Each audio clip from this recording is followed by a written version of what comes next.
세계보건기구에서는 뇌세포가 손상되고 치매가 발생할 수도 있다고 보고하고 있어요. 갑상선 저하증이나 항진증이 있으신 분들이 요오드가 많은 미역을 드시면 오히려 건강을 더 해칠 수가 있는데, 요오드의 수치가 높아지게 되면 체내의 활성산소도 증가하게 돼서 염증도 유발시킬 수가 있고 갑상선염도 유발될 수 있고 극히 드물지만 갑상선 암으로까지 발전시킬 가능성도 가지고 있다고 하네요. 따라서 갑상선약을 드시고 계시거나 갑상선에 문제가 있으신 분들은 미역에는 강력한 항암 효과도 가지고 있는데 건강식품으로는 굉장히 좋아요. 미역에는 요오드, 식이섬유, 칼슘, 비타민 굉장히 많은 영양소가 있다고 했잖아요. 그런 것들보다 훨씬 중요한 것이 있어요. 바로 건강한 습관이 항상 나를 만든다. 건강한 삶을 원하시면 지금 바로 구독을 눌러주세요.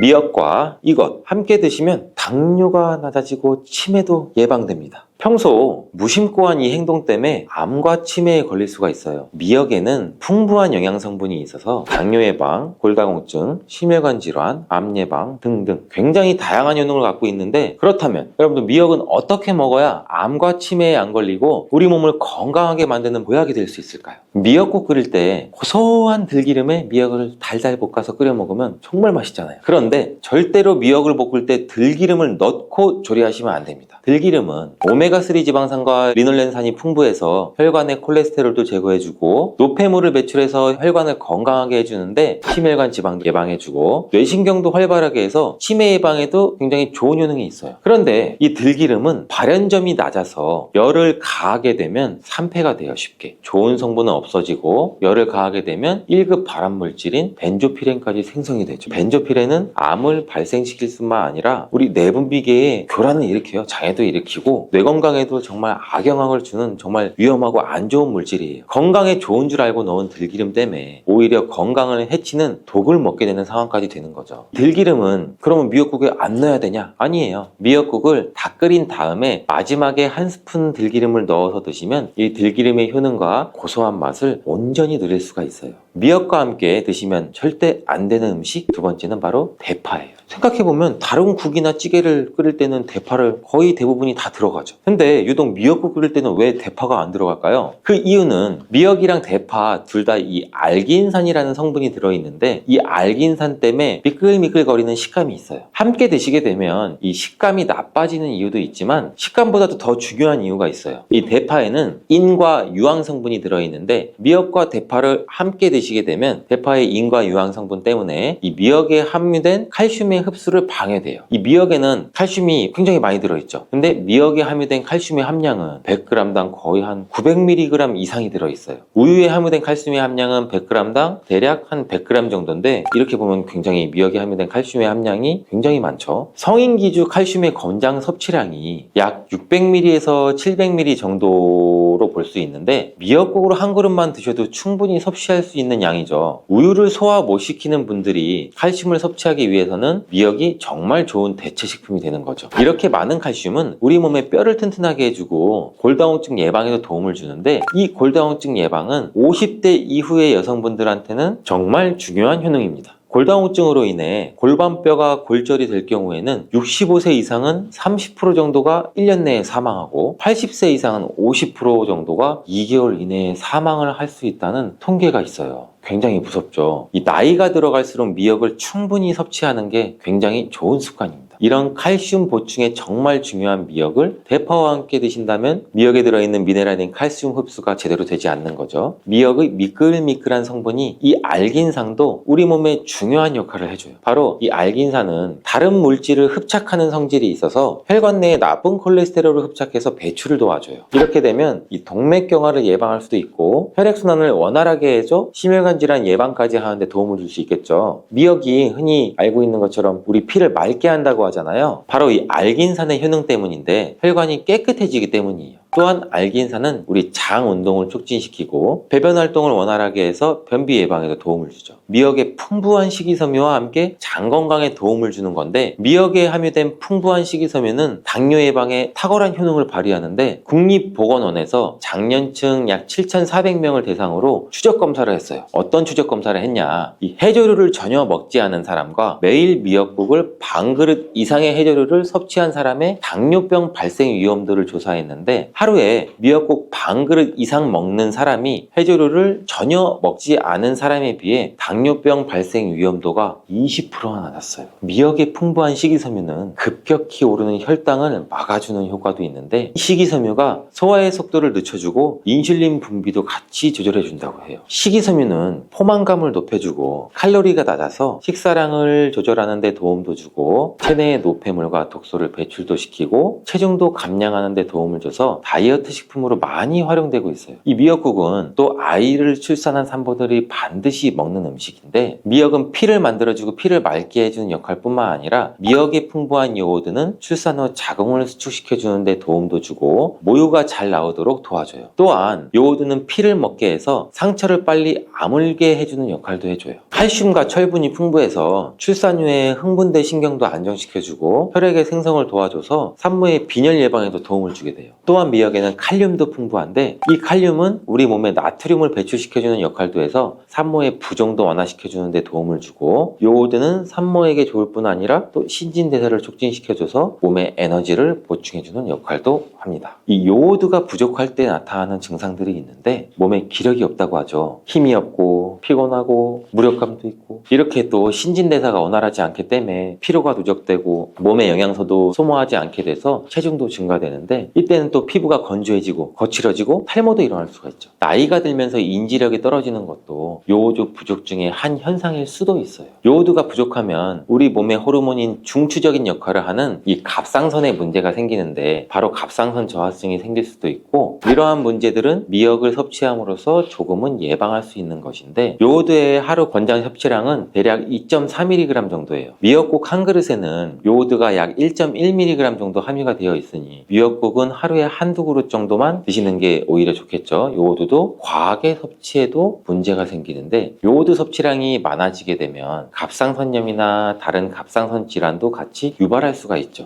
특별히 갑상선에 문제가 있으신 분들이나 약하신 분들은 미역을 과다하게 섭취하는데도 주의하시는 게 좋고, 갑상선은 우리 몸의 중요한 내분비 기관 중 또 하나예요. 갑상선은 목 부분 기관지 아래에 위치한 나비 모양의 내분비 기관인데 굉장히 중요한 여러 기능을 하는데, 그 중에서도 대사율을 조절하는 역할이 있어요. 갑상선은 T3 호르몬, T4 호르몬이 있는데, 이 호르몬들을 우리 몸에 분비해서 우리 몸의 에너지 소비와 체온 조절 역할을 하는 데에도 굉장히 중요한 역할을 하게 돼요. 갑상선 호르몬은 신경 시스템의 정상적인 기능을 유지하는 데 꼭 필요한 호르몬인데, 이게 제대로 분비가 되지 않아서 수치가 너무 높거나 낮게 되면 우울증 증세, 불안 증세, 기억력 감퇴, 이러한 문제도 발생할 수 있고, 이 갑상선 호르몬에 영향을 미치는 것 중에 요오드가 있는데, 요오드가 부족하면 세계보건기구에서는 뇌세포가 손상되고 치매가 발생할 수도 있다고 보고하고 있어요. 갑상선 저하증이나 항진증이 있으신 분들이 요오드가 많은 미역을 드시면 오히려 건강을 더 해칠 수가 있는데, 건강하신 분들은 미역을 많이 드셔도 이 호르몬 조절이 잘 돼서 문제가 없지만, 갑상선 기능에 문제가 있어 호르몬 조절이 잘 안 되시는 분들은 이 요오드의 수치가 높아지게 되면 체내의 활성산소도 증가하게 돼서 염증도 유발시킬 수가 있고 갑상선염도 유발될 수 있고, 극히 드물지만 갑상선 암으로까지 발전시킬 가능성도 가지고 있다고 하네요. 따라서 갑상선약을 드시고 계시거나 갑상선에 문제가 있으신 분들은 미역을 드실 때 너무 과하지 않게 주의하는 게 좋겠습니다. 날이 갈수록 암에 대한 발병률도 높아지고 있어 암에 대한 관심도가 높아지는 것도 사실이죠. 미역에는 강력한 항암 효과도 가지고 있는데, 건강식품으로는 굉장히 좋아요. 미역에는 요오드, 식이섬유, 칼슘, 비타민 굉장히 많은 영양소가 있다고 했잖아요. 그런 것들보다 훨씬 중요한 것이 있어요. 바로 후코이단이라는 성분인데, 이 성분이 바로 강력한 항암 작용을 한다고 알려져 있어요. 후코이단 성분은 미역의 줄기보다 이 미역 귀에 7배나 많이 들어있고, 요즘에 미역 귀가 항암식품으로 굉장히 많이 알려지고 있어요. 이 후코이단은 암세포가 스스로 사멸되도록 유도하는 효능이 있는데, 이러한 효능으로 암세포가 생기는 것을 막아주고 전이 되는 것도 방지할 수가 있다는 거죠. 이 후코이단은 폐암, 간암, 대장암, 유방암 등등 백혈병에 효능이 좋다고 입증된 논문들이 발표되기도 했는데, 후코이단은 항암작용 외에도 콜레스테롤이 혈관에 흡착되지 않도록 막아주고 혈류도 원활하게 해줘 혈관을 건강하게 해주는 역할도 같이 해준다고 해요. 이렇게 혈관을 깨끗하게 해줘 뇌졸중과 뇌경색, 심근경색 등의 심혈관 질환도 예방할 수 있고,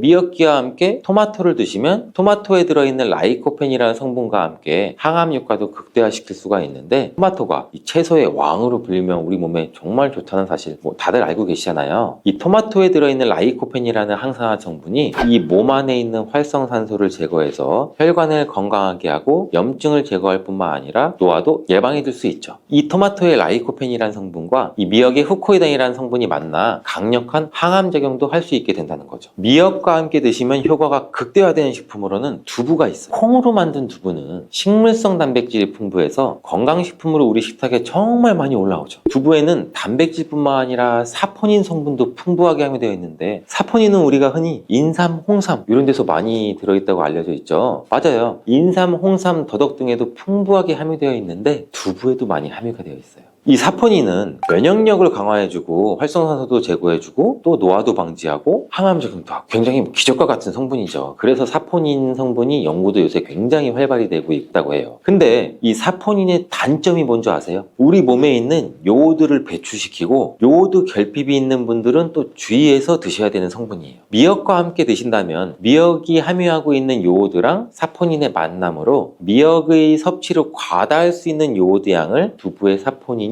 어느 정도 배출시켜줘서 걱정 없이 드실 수가 있게 되는 거죠. 칼슘은 뼈를 튼튼하게 만들어준다고 우리 상식적으로 굉장히 많이 알고 계시잖아요. 우리 몸에 칼슘이 많아도 골다공증이 생긴다는 소리 혹시 들어보셨나요? 칼슘이 많은데 골다공증이 왜 생기지? 칼슘은 골다공증을 예방해주는데, 덴마크나 스웨덴 같은 나라에서는 골다공증이 굉장히 많다고 해요. 오히려 많은 칼슘이 우리 몸에 쌓여서 혈관이나 심장에 쌓여 석회화도 일으키고 건강도 해치게 되는 경우도 많은데, 그렇다고 칼슘이 풍부한 음식은 안 먹을 수도 없고 어떻게 해야 할까요? 걱정하지 마세요. 해결책을 제가 바로 알려드릴게요. 그것은 계란과 함께 드시면 해결되는데, 이 계란에 들어있는 다양한 영양성분 중에 오스테오칼신이라는 단백질을 활성화시켜주는 게 있어요. 이 단백질은 뼈를 튼튼하게 해주고 칼슘이 뼛속으로 제대로 흡수할 수 있게 도와줘요. 이 오스테오칼신을 활성화해주는 역할을 하는 게 비타민 K2예요. 우리나라에서는 그동안 이 비타민 K2가 허가가 늦게 나서 그동안 정식으로 섭취 못했었는데, 비타민 K2도 한 1년 전인가 2년 전부터 허가가 나서 지금은 요새 영양제를 보면 칼슘과 마그네슘, 비타민 D 그리고 비타민 K2까지 같이 들어있어서 칼슘의 흡수를 더욱 용이하게 만들어주는 영양제도 쉽게 찾아볼 수가 있어요. 그런데 이렇게 칼슘을 아무리 많이 섭취해도 흡수가 안 돼 그대로 혈관에 남게 되면 쌓이고 쌓여서 석회화를 유발시킬 수 있겠죠. 이처럼 미역과 계란을 함께 섭취하면 칼슘의 흡수를 도울 뿐 아니라 우리 몸의 pH 균형도 잡아주는데 굉장히 중요한 역할을 해줘요. 미역은 알칼리성 식품이고 계란은 산성 식품, 같이 섭취하면 약 알칼리성 상태로 유지를 시켜주는데, 미역은 단백질과 잘 어울리니 계란과 함께 먹으면 소화도 잘 되고 우리 몸의 흡수도 굉장히 잘 된다고 합니다. 꿀은 그 자체로도 또 많은 약효가 있어요. 천연 항생제인 프로폴리스로 인해서 면역력을 높여주고 피로회복도 도와주고 위장 기능도 강화시켜주고 이렇게 도움을 주는 효능이 굉장히 많이 갖고 있는데, 특별히 이 건조된 기관지를 촉촉하게 해주는데 굉장히 좋은 효과가 있어서 기침이나 가래를 완화시켜주는 약성도 가지고 있어요. 그래서 우리 흔히 약국에 가시면 프로폴리스 스프레이도 많이 추천을 해주시잖아요. 그래서 목 아프신 분들, 기침이 많이 나시는 분들한테서 많이 추천을 해주시기도 해요. 이렇듯 꿀과 함께 드시면 또 시너지 효과가 나타나 보약이나 다름없는 식품 5가지를 제가 바로 지금 소개해 드릴게요. 첫 번째는 바로 계피예요. 계피와 꿀이 만나면 여러 가지 효능들이 있는데, 계피는 오래전부터 이 자연요법으로도 많이 사용된 식재료예요. 꿀과 계피의 조합으로 효능이 배가 된다는 것은 굉장히 많은 실험을 통해서 밝혀진 바 있고, 겨울철이 되면서 관절도 여기저기 많이 쑤셔서 힘드신 분들 많으시죠?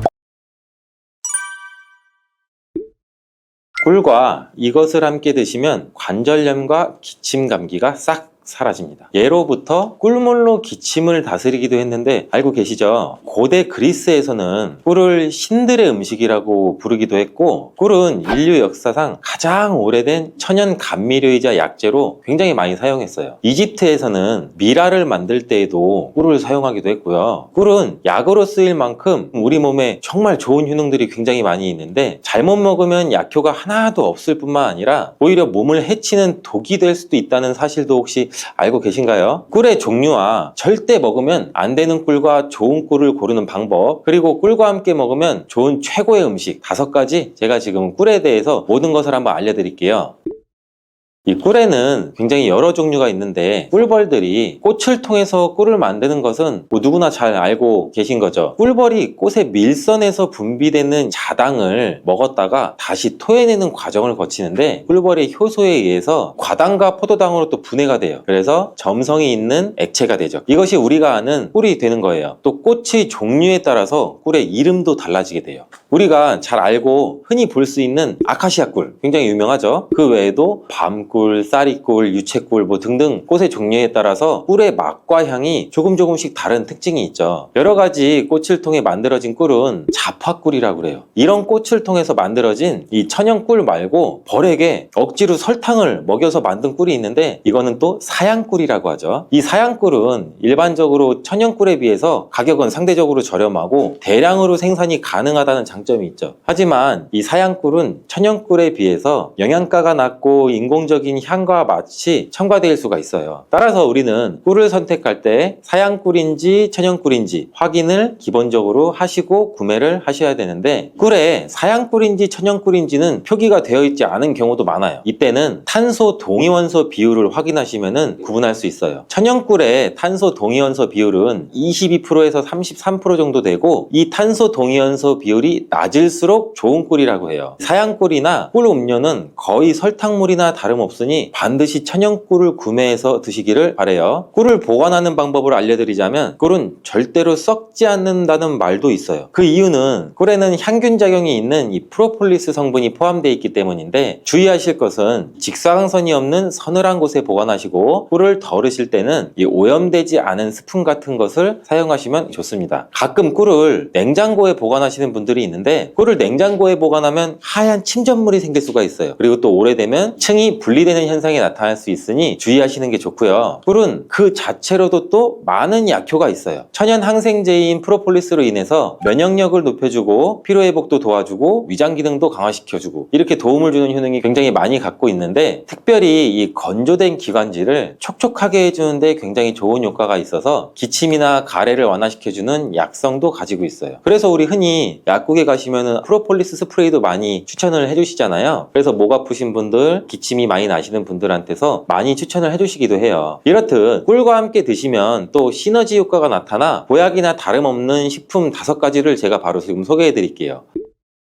첫 번째는 바로 계피예요. 계피와 꿀이 만나면 여러 가지 효능들이 있는데, 계피는 오래전부터 이 자연요법으로도 많이 사용된 식재료예요. 꿀과 계피의 조합으로 효능이 배가 된다는 것은 굉장히 많은 실험을 통해서 밝혀진 바 있고, 겨울철이 되면서 관절도 여기저기 많이 쑤셔서 힘드신 분들 많으시죠? 지금 집중해서 영상 보세요. 꿀과 계피의 조합으로 가장 두드러지는 첫 번째 효능은 소염작용을 통한 관절의 염증을 완화시켜줘서 관절 건강에 큰 도움을 줄 수 있다는 거예요. 덴마크 코펜하겐 대학에서 꿀과 계피의 관절염 개선 효과에 대해 연구를 했는데, 연구진들은 약 200명의 관절염 환자를 대상으로 아침과 저녁 식사 전에 따뜻한 물에 꿀 1스푼과 계피 반 스푼을 티스푼으로 섞어서 마시게 했어요. 일주일 만에 환자의 약 73% 정도가 통증이 유의미하게 개선이 되었고, 한 달 내에 이전에 걷기도 힘들었던 환자의 대부분이 통증이 많이 감소돼서 걸을 수도 있게 되었다고 해요. 이 연구는 꿀과 계피를 함께 복용하면 관절염 환자의 증상을 개선한다는 데 도움이 될 수 있다는 것을 보여주고 있어요. 꿀과 계피를 함께 먹을 때의 효능 2번째는 콜레스테롤을 조절해서 혈관 건강 개선에 도움을 준다는 거예요. 덴마크 농무부 연구 결과에 따르면 계피를 40일 동안 이 4분의 1 티스푼을 섭취하자 중성지방이 30%, 콜레스테롤은 20%나 감소했다고 해요. 꿀은 지질대사라고 해서 나쁜 콜레스테롤은 줄이고 좋은 콜레스테롤은 늘리는 작용을 해서, 계피도 풍부한 폴리페놀 성분이 꿀과 비슷한 효능을 나타낸다고 해요. 이 효능들이 더해지니 혈관의 지방을 제거하고 동맥과 혈관도 튼튼하게 해주고 심장이나 뇌졸중과 같은 이 혈관 질환을 예방할 수 있는데 도움을 줄 수 있다는 거죠. 꿀과 계피를 함께 먹을 때의 효능 3번째는 감기와 독감 완화시켜 줄 수 있다는 거고, 요즘같이 추운 날씨에 감기 굉장히 많이 걸리시잖아요. 이때 계피와 꿀을 섞으면 굉장히 우리 몸에 도움이 돼요. 날씨가 추워지면 체온이 떨어지고, 체온이 떨어지게 되면 이 면역력이 떨어지게 돼서 감기에 걸리기 쉬워지는 환경에 우리가 노출이 되는데, 꿀과 계피에는 면역력을 강화시켜주는 성분이 함유되어 있고 항균 및 항바이러스 효과가 있는 성분도 함유되어 있어서 감기와 독감을 예방하는데 굉장히 큰 도움을 줄 수가 있어요. 또한 항염증 효과가 있는 성분이 함유되어 있어 감기와 독감의 증상인 이 발열, 인후통, 근육통 등을 완화시키는 데에도 굉장히 효과가 커요. 꿀과 계피를 함께 먹을 때의 효는 네 번째는 위장장애를 개선하는 데 도움을 줄 수 있다는 건데, 꿀과 계피는 소화를 촉진시키고 위장 온도를 원활하게 도와주는 효능이 있어요. 위장을 따뜻하게 해주는 효능도 같이 가지고 있고요. 또한 꿀은 위산을 중화시켜서 소화를 돕는 역할도 같이 하기도 해요. 꿀과 계피가 위에 들어가면 위장의 점막이 자극이 돼서 위액 분비를 왕성하게 해줘서 소화장애에 도움을 줄 수 있어요. 그리고 위에 생긴 상처를 치료해줘서 개선을 시켜줄 수도 있고, 위궤양을 막고 이 경련성 통증도 억제해서 위장의 연동응전도 촉진하고 가스 제거도 같이 배출시키는 효과도 가지고 있어요. 꿀과 계피를 함께 먹을 때의 효능 다섯 번째는 노화 방지와 피부 개선에 도움을 준다는 거예요. 미국의 일리노이드 대학 연구팀은 꿀의 항산화 성분이 남성의 신체에 미치는 영향을 조사하기 위해서 남성을 대상으로 꿀물 섭취 그룹과 이 위약 그룹으로 나눠 연구를 진행한 실험도 있는데, 그 연구 결과 꿀물을 섭취한 그룹은 꿀물을 섭취하지 않은 그룹에 비해서 항산화 성분이 증가하고 신체 기능이 개선되는 효과가 나타났다고 발표를 했죠. 이는 꿀에 함유된 항산화 성분이 우리 몸에 활성산소를 제거해주고 노화도 방지해주고 면역력도 강화시켜주는 효과가 있기 때문이라는 말일 수가 있겠죠. 또 피부를 건강하게 해주는 효과도 볼 수 있었는데, 꿀과 계피를 함께 먹으면 피부의 보습과 탄력도 유지할 수 있어요. 그리고 꿀은 피부에 수분을 공급하고 계피는 우리 피부의 염증을 완화시켜주는 효과도 가지고 있어요. 꿀과 함께 드실 때 최고의 식품 중 두 번째는 마늘이 있죠. 꿀에 마늘을 재워서 드시는 분들 많이 계시잖아요. 아주 잘하고 계신 거예요. 이 꿀과 마늘을 함께 드시면 우리 몸에 굉장히 좋은데, 꿀과 마늘이 모두 면역력을 강화시키는 성분이 풍부하게 함유가 되어 있어요. 특히 이 마늘의 알리신 성분은 항균 및 항바이러스 효과가 뛰어나서 감기나 독감 등의 질병을 예방하는데 굉장히 큰 도움을 주고, 또한 마늘의 이 알리신 성분은 우리 혈압도 조절해주는 역할도 하고 우리 혈액을 맑게 유지해주면서 혈관을 건강하게 유지시켜주는 효능도 같이 갖고 있어요. 꿀은 혈액순환도 촉진하고 혈압을 낮추는 데에도 도움을 줄 수가 있어요. 꿀과 마늘 모두 항산화 작용이 뛰어난 성분들이 함유가 되어 있어 우리 몸에 활성산소도 제거해줘 노화를 방지해주는 효과도 가지고 있죠. 꿀과 함께 드실 때 최고의 식품 세 번째는 무예요. 무를 채를 써서 꿀에 재워 드시면 되는데, 기침과 가래에 효과가 아주 좋은 천연 약재라고 보시면 돼요. 감기에 걸려서 기침이 잘 낫지 않고 속이 더부룩하고 또 소화도 안 될 때 꿀에 무를 재운 걸 드시면 너무 좋은데, 무의 매운맛을 내는 이 시니그린 성분이 위장에 우리 점막을 자극해서 점액 분비를 활성화시킬 뿐만 아니라 기관지 점막에 붙어있는 가래도 묽게 만들어 몸 밖으로 쉽게 배출되는데 큰 도움을 주게 돼요. 또한 꿀은 기침의 약재로 많이 쓰이게 되는데, 영국에 있는 옥스퍼드 대학 연구팀이 감기 환자 약 1761명을 대상으로 조사한 결과 꿀을 먹은 환자는 감기 증상이 개선이 되고 치료 기간 또한 단축된다는 효과가 있었다고 보고되었는데, 한 연구에 따르면 알러지 감기 치료에 사용되는 이 항히스타민제인 디페니드라민 성분을 복용한 환자보다 꿀을 먹은 환자가 기침의 빈도와 정도가 더욱 개선되었다고 해요. 꿀과 함께 드실 때 최고의 식품 네 번째는 바로 오미자예요. 오미자와 꿀이 만나면 우리 몸의 호흡기 질환, 만성 기침에 굉장히 좋은 효능이 있는데, 요즘같이 찬바람이 불면 목이 건조해지면서 마른 기침이 계속 나와 또 힘들 수가 있죠. 또 마른 기침이 계속 나지만 가래가 없는 분들, 장기침이 계속 나와서 기침을 많이 하면 가슴도 아프잖아요. 그리고 또 일상생활 하는데 지장도 많이 있고 불편하신 분들이 굉장히 많잖아요. 이런 분들한테는 꿀과 오미자가 정말 좋은 조합이에요. 오미자는 폐와 기관지를 촉촉하게 해줘서 이런 마른 기침에도 효과적입니다. 꿀과 함께 드실 때 최고의 식품 다섯 번째는 바로 생강이에요. 생강을 채로 잘게 썰거나 갈아서 꿀에 재워서 드시면 되는데, 꿀생강은 기침에 당연히 좋고 몸에 찬 기운이 돌고 혈액순환이 안 되는 것 같을 때 드시면 더욱더 좋아요. 몸을 따뜻하게 데워주는 효과가 있고, 감기 초기 그리고 몸살이 났을 때도 드시면 컨디션을 회복하는데 굉장히 큰 도움을 받을 수가 있죠. 또한 소화불량일 때에도 꿀생강을 드시면 속이 편안해지는 것도 느껴보실 수 있을 거예요.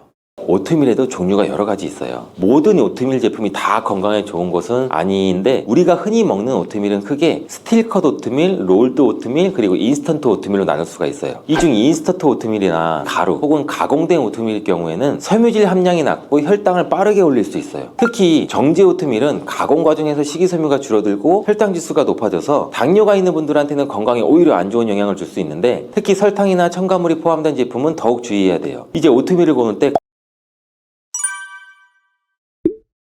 여러분, 오트밀 들어보신 적 있으세요? 인터넷이나 마트에서 많이 보이는 오트밀, 건강한 음식에 관심이 많으신 분이면 자주 드실 텐데 물론 처음 들어보시는 분들도 있으실 거예요. 이 오트밀은 귀리를 가공해서 만든 식품인데 이 오트밀이 최근 건강에 도움을 준다고 많이 주목받고 있는데 그 이유를 아시나요? 이 오트밀이 얼마나 우리 몸에 도움을 주는지, 또 무슨 효능이 있고 먹는 방법까지 알려드릴게요. 미국 타임지가 선정한 세계 10대 슈퍼푸드 중 하나인 귀리. 오트밀은 귀리를 가공해서 만든 식품이라고 알려드렸잖아요. 귀리의 단단한 외피를 벗겨내고 압착하거나 잘게 부숴서 만든 것이 우리가 먹는 오트밀이에요. 오트밀에는 풍부한 식이섬유랑 다양한 영양성분이 함유되어 있는데 이 성분들이 우리 몸에 어떻게 도움이 되는지 오트밀의 효능 바로 알려드릴게요.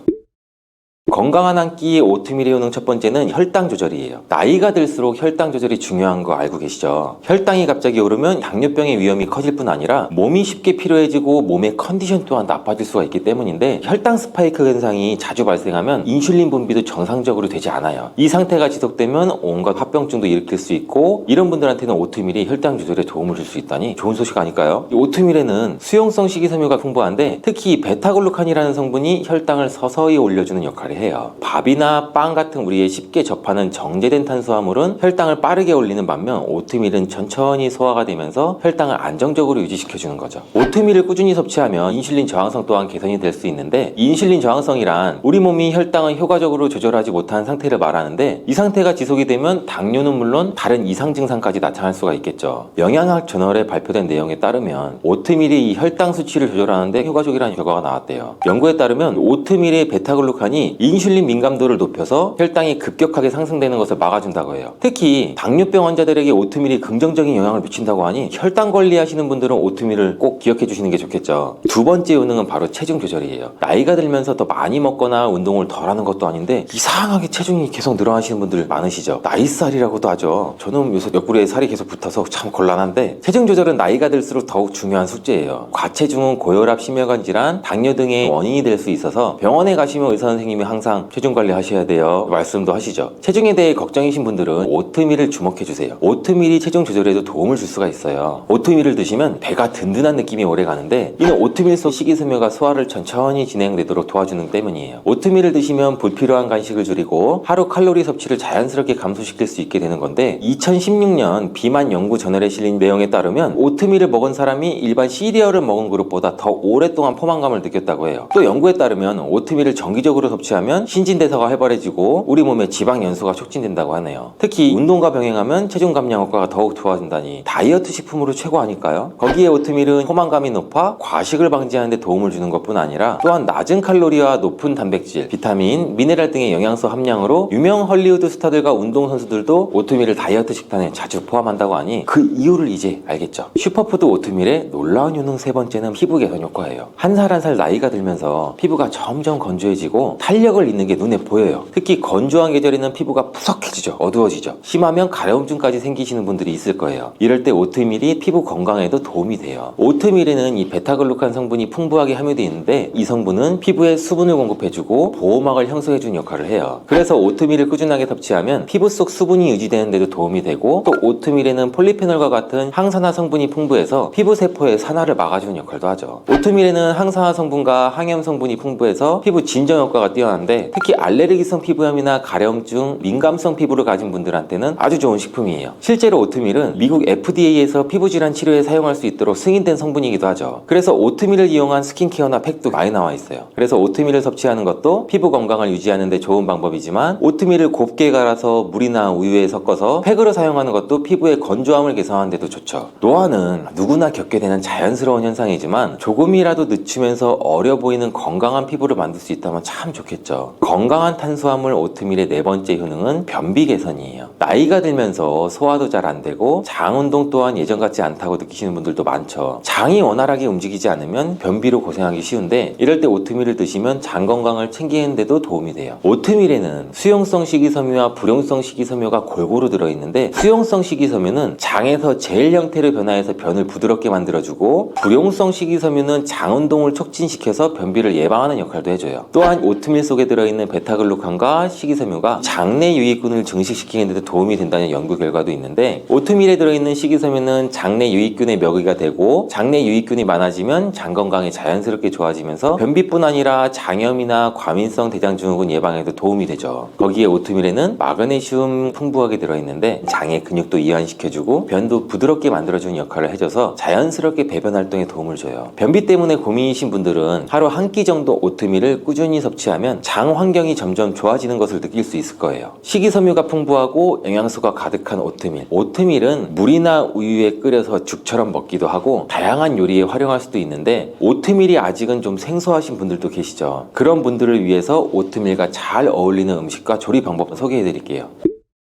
고소한 맛의 오트밀과 부드럽고 달콤한 바나나는 서로 잘 어울리는 맛인데 맛뿐 아니라 오트밀은 풍부한 식이섬유가 함유되어 있다고 알려드렸죠. 바나나 또한 식이섬유와 동시에 칼륨, 비타민C 등 여러 영양소가 있어 소화에 도움을 주는데 거기다 이 두 재료는 포만감까지 오래 유지할 수 있는 최고의 조합이에요. 특히 이 조합은 다이어트를 고민하시는 분들한테는 정말 좋으니 고민하지 마시고 만들어 드세요. 바나나를 올린 오트밀 방법도 참 간단한데 재료는 오트밀 약 반컵, 아몬드 밀크 1컵, 바나나 1개, 올리고당 1큰술. 냄비에 오트밀과 아몬드 밀크를 넣고 약불에서 살살 저어가면서 끓여주고 걸쭉해지면 불을 끄고 그릇에 담아요. 살짝 식혀준 뒤에 슬라이스 바나나를 올려준 뒤 기호에 따라서 올리고당이나 꿀을 살짝 넣어주면 완성이에요. 추가로 견과류 같은 거를 넣어서 먹으면 든든한 대용을 만들 수가 있죠. 두 번째 오트밀과 어울리는 식품은 바로 치즈예요. 치즈는 칼슘과 단백질이 풍부해서 이 둘을 함께 섭취하면 서로한테 부족한 영양소를 보완할 수 있는 조합인데 치즈 또한 포만감을 유지하는 데 좋은 식품인 거 아세요? 미국 플로리다 주립대학교 연구 논문에 따르면 치즈에 함유된 카세인 단백질이 소화 속도를 느리게 만들어서 포만감을 준다고 밝혔대요. 치즈는 칼로리가 높지만 적정량의 치즈를 섭취하면 양질의 영양 섭취와 여러 가지 건강에 도움을 받을 수 있는 거죠. 뿐만 아니라 오트밀과의 맛궁합도 참 좋은데 오트밀의 고소한 맛과 치즈의 담백한 맛이 잘 어우러져서 잘만 요리하면 고급 양식 요리 못지않은 맛을 낼 수가 있어요. 그럼 오트밀과 치즈를 이용한 이탈리안식 치즈 오트밀 만드는 방법을 알려드릴게요. 재료는 오트밀 반컵, 우유 1컵, 방울토마토 5개, 모짜렐라 치즈 4분의 1컵, 올리브오일 한 작은술, 소금, 후추. 만드는 법도 알려드리면 오트밀을 우유와 함께 끓여서 약불에서 걸쭉하게 만들어서 준비를 해주고 그 다음 반으로 자른 방울토마토를 올리브오일에 살짝 볶아준 뒤에 오트밀 위에 볶은 토마토를 올리고 치즈를 솔솔 뿌려주세요. 그 뒤 소금과 후추로 간을 맞추면 완성이에요. 이렇게 건강에 좋은 만능식품 오트밀. 그렇다고 무조건 좋은 것만 있는 건 아니죠. 오트밀을 먹는 방법도 다양한데 쉽게 끓여도 먹고 시리얼처럼 우유에도 말아 먹고 여러 가지 다양한 방법으로 섭취할 수가 있는데 오트밀이 몸에 좋다고 해서 너무 과하게 드시면 문제가 생겨요.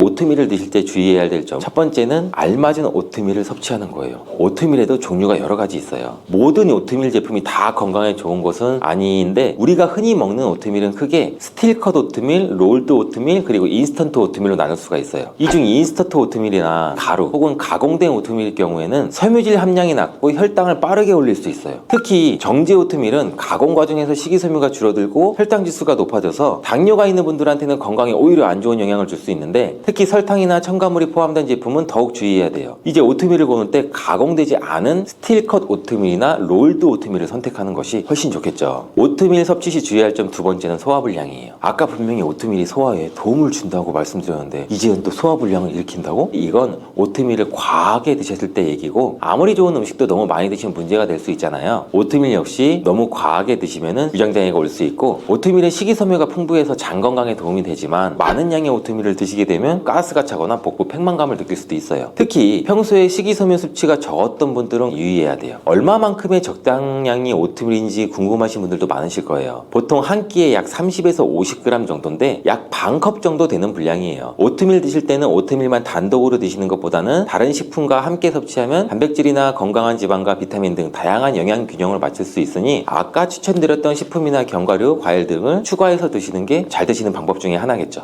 에르고티오네인이라는 항산화 물질이 풍부하게 들어있어요. 이 성분들은 우리 세포의 노화를 막아주고 활성산소를 제거해줘서 암세포의 성장을 억제하는 데 도움을 준다고 알려져 있는데, 이러한 성분들이 많은 팽이버섯은 항암 효과가 뛰어나서 예방 차원에서도 꾸준히 섭취하는 게 좋아요. 이런 항산화 물질들은 우리 몸에서 발생하는 활성산소를 제거해주고 활성산소가 세포를 손상시키는 것을 막아주는 역할을 하는데, 특히 이 활성산소는 DNA 손상을 유발하고 암세포의 성장을 촉진할 수 있기 때문에 항산화 성분이 함유된 활성산소를 제거하는 데 중요한 역할을 하죠. 또한 이러한 팽이버섯에 포함된 면역세포의 활성을 촉진시켜서 암세포를 인식하고 공격하는 능력을 높여주고 면역력도 증진시키는데 큰 역할을 해요. 이는 암 예방에도 도움을 줄 수가 있고, 또 연구에 따르면 포함된 식품을 꾸준히 섭취하면 암세포의 발생을 억제하고 이미 발생된 암세포의 성장을 늦출 수 있는데도 도움을 줄 수 있다는 결과도 나왔어요.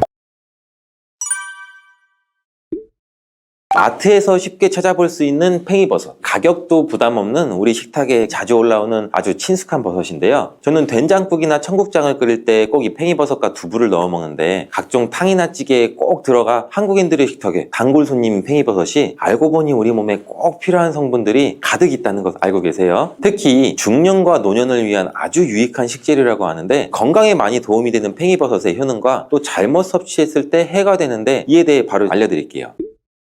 먼저 이 팽이버섯은 면역력 강화에 굉장히 좋은 식품이라는 거 알고 계세요 혹시? 팽이버섯에서 많은 영양소가 함유되어 있는데, 팽이버섯은 베타글루칸 성분이 굉장히 풍부해요. 팽이버섯에 포함된 베타글루칸 성분이 면역력을 증진시켜주기 때문인데, 이 성분이 면역세포를 자극해서 우리 몸의 면역력을 강화해주고 우리 몸의 면역세포를 활성화시키고 대식세포와 T세포 등 면역 시스템의 핵심 세포들을 활성화시켜서 외부에서 침입하는 세균이나 바이러스에 대한 방어 능력을 높여줘요. 그래서 바이러스나 세균을 물리치는 데 중요한 역할을 해주죠. 이런 성분 때문에 팽이버섯은 몸의 자연 치유 능력을 증가시키는 데에도 도움을 주는데, 항염증 작용과 함께 면역세포가 체내에서 정상적으로 활성화가 되도록 돕기 때문에 자주 감기 걸리거나 피로가 쌓여있는 분들한테도 도움이 될 수 있고, 특히 면역력이 약해지기 쉬운 중년이나 노년층한테는 많은 도움이 될 수 있다는 거예요. 팽이버섯의 두 번째 효능은 바로 혈액순환 개선 효과예요. 팽이버섯은 혈액순환에 도움을 줄 수 있는 식품이라는 거 처음 들어보셨죠? 팽이버섯에는 리그난이라는 성분이 함유가 되어 있는데, 이 리그난이라는 성분은 혈관을 확장시키고 혈액순환을 개선해서 혈액이 원활하게 흐를 수 있도록 도와줘요. 팽이버섯을 섭취하게 되면 이러한 성분의 효과로 인해서 혈액이 원활하게 흐르면서 고혈압이나 동맥경화 예방에 긍정적인 영향을 주겠죠. 혈압 조절과